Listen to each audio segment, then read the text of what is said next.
Hello and welcome back to Supposedly Fun. My name is Greg. I'm here with my buddy Jamie, and today happens to be her 12th birthday as I am filming this. So she'll probably be sleeping, maybe get up and spin, but I just wanted to call attention to her for today because it's a very special day for my little girl. Yeah, happy birthday, Jamie. She doesn't care. Anyway, what I'm really here to do is a book haul revisit. If you're unfamiliar, these are videos where I go back and look at book hauls from this month in the past and see how many of the books that I brought into my library in those book hauls I have actually gotten around to reading, and see if there are any that maybe I want to unhaul or what the deal is. Maybe if I want to still read them, all of that stuff. It helps me be a bit of a more intentional book purchaser, or at least that's the hope. I think it's really working, but sometimes you get really excited and want to buy something immediately, and that's just the way it goes. But I do think it has helped me be a more intentional book purchaser. So I'm going to look back at 3 different May book hauls in this video. I'm not going to talk about the plots of these books all that much. If you want to know what they are about, I'm going to link the original book haul videos in the description box down below. You can find out all about these books in those videos. I'll talk at length about each of them. Here, I'm only really going to talk about whether or not I've read them, if I'm going to read them, and that stuff. So you get the gist. Let's dive in. So let's start with the most recent book haul and do 2021, then we'll move to 2020, and then we'll do 2019. In 2021, I brought 6 books into my library. The first one is The Rain Heron by Robbie Arnott. Most of these were independent bookstore day purchases from last year. So I went to Montana Book Company to celebrate Independent Bookstore Day last year, and Charlie, one of the owners, recommended a bunch of books. This was one of them, and it sounded really interesting on a base level, but I picked it up because in the Montana Book Company Reading Challenge for last year, there was a prompt to read a book based on its cover, and as soon as I saw this cover, I was like, that is what I'm choosing for that prompt. I did read it, and I really liked it. It was one of my favorite reads from last year. It is not the type of book I would typically select for myself and read, so it stretched my comfort zone a little bit, and I really deeply appreciated that. I know I've talked about this book a fair amount since I read it, so I won't spend a lot of time talking about it here, but this is definitely a success story. I read it. I loved it. If you haven't read it, I would encourage you to read it as well, as even if it doesn't seem like something that would be in the type of genre that you would traditionally read. The next one I actually don't have my copy of. It's This Is How You Lose the Time War by Amal, El-Mohtar, and Max Gladstone. I loaned it to my neighbors, and they've been holding on to it. So they still have my copy, but that's fine. I read it already, and it just seemed like something that he might like, so I loaned it to him. Again, something that doesn't fit the traditional genre that I would read, but I did it for Pride Month reading last year because there is an LGBTQ element to it. So another success story. We're doing pretty well so far, and that's going to continue because the next book on the list is Work Like Any Other by Virginia Reeves, which I also read last year and which was also recommended by Charlie from Montana Book Company. This one, I can't remember what I used This Is How You Lose the Time War for, but I ended up using it as a prompt on my reading challenge for last year as well. And the same goes for this. This one I used for a Montana author. Virginia Reeves is from Montana and I believe currently lives in Helena. I did read this. I really enjoyed it as well. Another one of my favorite reads of the year. So not only do we have success so far in terms of me having read the books that I'm talking about, but I've really enjoyed them a lot.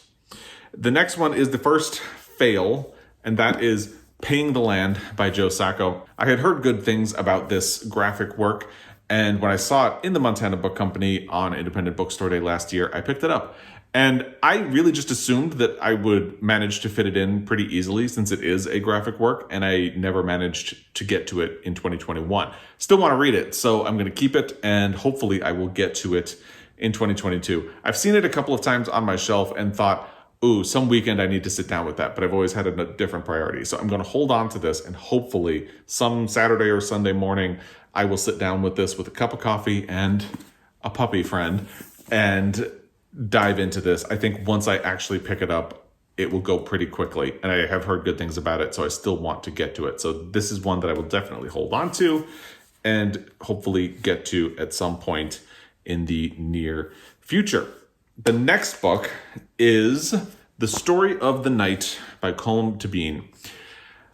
I've been all over the map in terms of what Tóibín book I want to be the first one that I read, and I keep changing my mind. Last year, I was dead set that this would be the first one. It was on my pile of possibilities for Pride Month, and I didn't get to it. I read a lot of books in June last year, but I didn't get to this one, and then I didn't get to it in the rest of 2021 as well. Now, I've heard from a couple of people that Blackwater Lightship is a really good book by the same author, and maybe that should be the one that I start with. So I have copies of both, and I'm going to put one of them on my Pride Month pile of possibilities, but I haven't decided which one yet. But I do still want to read this book regardless. Doesn't matter if it's not the first one of his that I read. Doesn't mean if I don't get to it in June, I'm just not going to get to it. I still want to read both of those books, Blackwater Lightship and The Story of the Night. I just need to decide which one I'm going to prioritize. So if you have feedback about that, I would love to hear it. Help me out. Leave me a comment down below and let me know which one you think I should have on my pile of possibilities for Pride Month, because I've been thinking about it for a while now and I can't make up my mind. So please help me out. The final book that I hauled in May of 2021 is a slim little book, How to Resist Amazon and Why by Danny Kane. We actually purchased 2 sweatshirts from Danny Kane's bookstore in Lawrence, Kansas, which is The Raven, really great independent bookstore. I would love to go there in person someday. But on Independent Bookstore Day, we ordered 2 sweatshirts from them and this book by Danny Kane, which started as a pamphlet that he produced to try to educate people about why they should not shop at Amazon, and turned into this book. He did the audio of the book as well, and I ended up listening to this on audio earlier this year in January. It was one of the first books that I read in 2022. Loved it. I was really primed to love this because it's a message that I already believe in, avoiding Amazon and putting your money into local independent businesses whenever possible. So I definitely recommend it. And I would encourage you to check this out and embrace the mission. So of the 6 books that I hauled in May of 2021, I read 4, which is a really good track record. And I have not unhauled any, and I have no plans to unhaul any, which is even better. So, May 2021, success story. I read 4 out of 6, no unhauls, no plans to unhaul anything either. But let me know which Colm Tóibín book you would recommend be my first, The Story of the Night or Blackwater Lightship. Let's jump to May of 2020, which is a very small book haul, especially for the time. I only got 1 book in that month, and that is The Knockout Queen by Rufi Thorpe. I'm thinking that this is about to be an unhaul, and I know a lot of people are probably going to say, no, hold on to it, you should read it, because I've heard some good feedback about this book, but I just don't see any scenario where I will be getting to this book anytime soon, which makes me think I would probably be better off giving the space on my bookshelf to something else, because I'm a little crammed right now. So if you think I should hold on to this, let me know in the comment section down below. Show your work, and maybe I'll change my mind. But right now I'm thinking I just don't know when I will ever get to this book. And I would be interested in it potentially, but I think it's so far down my list of priorities or intentions to get to this that it just wouldn't happen anytime soon. So the likelihood is that by the time I do my May book haul revisit next year, I still won't have read it. And the year after that, I still won't have read it. So at what point do I need to give up? But again, if you want to change my mind, show your work in the comment section down below. Now, since this is the only book that I hauled in May of 2020, this is a really easy one. 1 book, haven't read it. So 0 out of 1, and unhauls very likely going to be 1 out of 1. But again, if you want to change my mind, let me know. I'm assuming this is about to be an unhaul because I just don't have the bandwidth or the time to get to it right now. So let's go back to May of 2019, which was the first full year that I was doing book hauls. This will be a bit of a fun one because most of these are going to be library builders. Spoiler alert for the titles we're about to talk about. One of them I had already read before, and that's Catch-22 by Joseph Heller.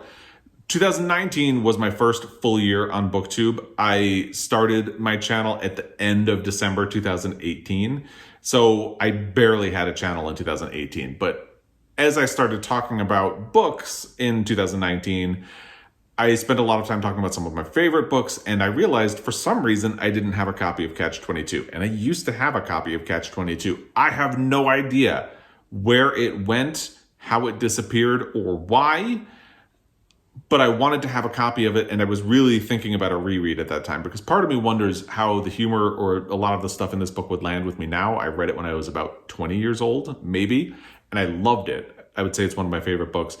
But I wonder if it would still be one of my favorites now. So I had intended to reread it, never got around to it, but I mostly just wanted to have a copy in my library. So I didn't really purchase this book with the intention of reading it. I had already read it and I just wanted a copy for my library. So it's suiting that purpose really well. The next two books from my May of 2019 book haul were things I found for $1 each at my library used. There's Rabbit Run by John Updike and Rabbit Redux by John Updike. So in 2019, I decided to do my Pulitzer Prize project where I want to read all of the books that won a Pulitzer Prize for fiction. But I'm being a thorough nerd about this, and I want to try to do supplemental reading whenever possible. So the two books in the Rabbit series that John Updike won a Pulitzer Prize for are later books in the series. So my intention is to read all 4 of the Rabbit books. And that's why I got these, because I figured I would have to do it at some point. So I'm not looking forward to these, being honest, but I do still intend to read them as part of my Pulitzer Prize project. So I'm definitely going to hold on to these and get around to them at some point. Again, not really thrilled about it, but it's fine. It'll be fine. And then we have The House of the Spirits by Isabel Allende. I picked up a used copy of this book because I've never read a book by Isabel Allende, and this seems to be the one that a lot of people point you toward. At the time, I was also planning a reading challenge or doing a reading challenge where I wanted to do a bunch of different prompts. I believe that was the year where I did my Read Outside Your Comfort Zone challenge. Was that the year? I don't remember. Regardless, I wanted to do a reading of areas other than North America and Europe. So South America is an area where I haven't read a whole lot of authors, and she was supposed to be the author that I would read to hit that area, and I never got around to it. But I still want to. So even though I haven't gotten to this yet, and I don't have any plans to get to it immediately, this to me is like the definition of a library builder. It's something that I want to have on my shelf because I want to read it. I've heard good things about it, so I'll just keep it on my shelf, and someday I will get to it and it'll be fine. So that it's totally going to stay, and I will get around to it at some point in the future. I have more immediate plans for the next one, which is The Women of Brewster Place by Gloria and Naylor. In 2019, I did the Choose a Year book tag, and I chose the year I was born, which is the year that The Women of Brewster Place was published. And I hadn't realized that there was an LGBTQ element in this. I'm not sure how much of an LGBTQ element there is in this book, but I didn't know there was any. And I've heard really good things about it over the years. So I just thought to myself, you know what? I'm going to get a copy. I'm going to put it on my pile of possibilities for Pride Month and get to it then. And then I didn't get to it in June of 2019. So I put it back on my pile of possibilities in June of 2020, and I didn't get to it. So it's going to be back on my pile of possibilities for June 2022.